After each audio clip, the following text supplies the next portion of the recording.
Well, ladies and gentlemen, my name is Rayge, and we are back today to cover Marvel Strike Force's newest blog post detailing the next legendary character for Marvel Strike Force. Now, guys, can't say I'm honestly surprised, because if you guys have been following my channel, you'll know that I previously made this announcement 3 months ago, as you can see on screen here from my original video, right?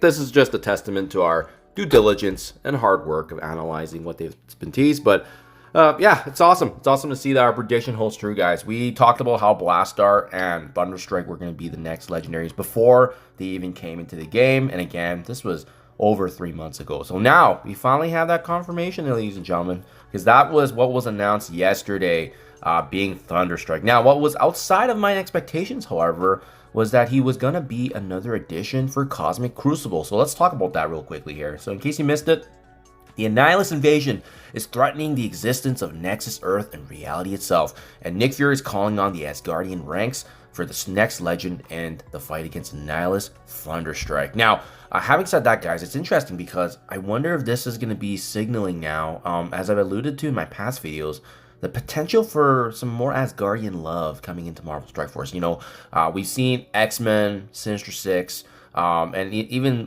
big fan favorites like Hellfire Club being added. But now, the Asgardian squad in Marvel Strike Force is long overdue for some reworks and revisions, especially given that this is a version of Thor himself combined with a human, right? So you can see here there was an architect named Eric Masterson, right? And Fate struck lightning when he crossed paths with Thor himself. So sorry, not a version of Thor, but you know, an alternate reality where there was him gaining Thor's power. So you can see, because he was granted that enchanted mace called Thunderstrike, it transformed into a modern-day hero imbued with the Asgardian strength.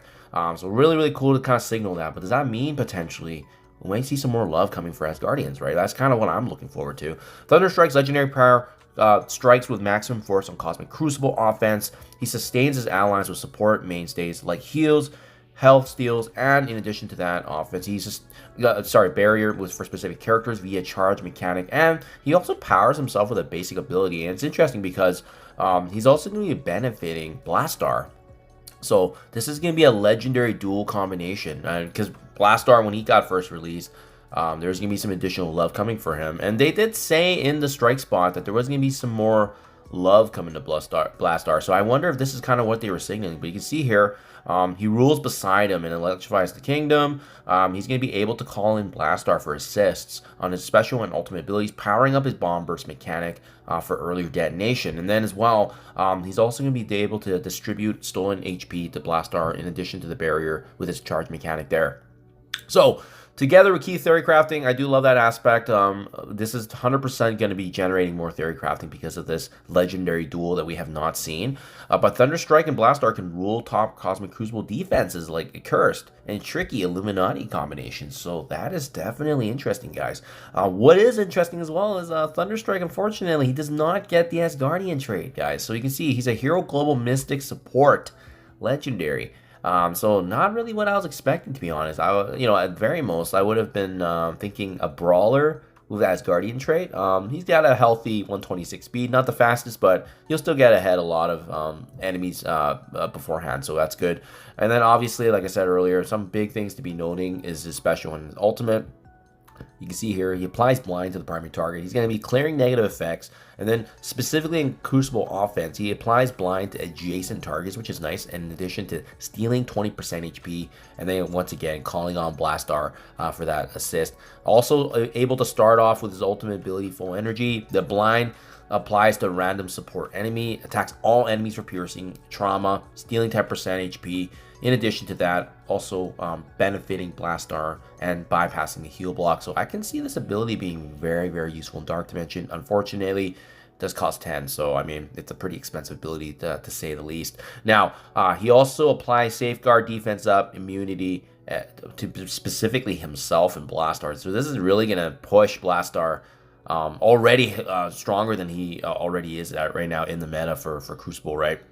And then off turn anyways, we'll see that he's also generating HP when any enemy attacks his character. He's also going to be attacking back. Crucible offense, he's going to be stealing HP. In addition to that, he's also going to be ensuring that enemies cannot gain defense up and allies I cannot gain offense down, which is pretty massive. There's awakened ability materials to be had as well, guys. So be on the lookout for that. But either way, guys, pretty exciting announcement. We've never seen a legendary dual combination like this before, and especially since they're both going to be residing in the same game mode. Yeah, so that's kind of the spiel there, guys. So that's what we're looking forward to now for Chapter 3. Kicking things off here as we wrap up Chapter 2 with the rest of the festivities for this month. Do let me know down in the comments below. Are you guys pumped? Are you guys excited? Definitely exciting times for sure, in my opinion. Given that we just had Battle Royale released, we have Zombie Kestrel coming, a new Danger Room, and then now also the announcement of Chapter 3. And let's see what other teams are going to be around the corner or in pipeline from this announcement as well, guys. Stay tuned, and I'll catch you guys in the next one.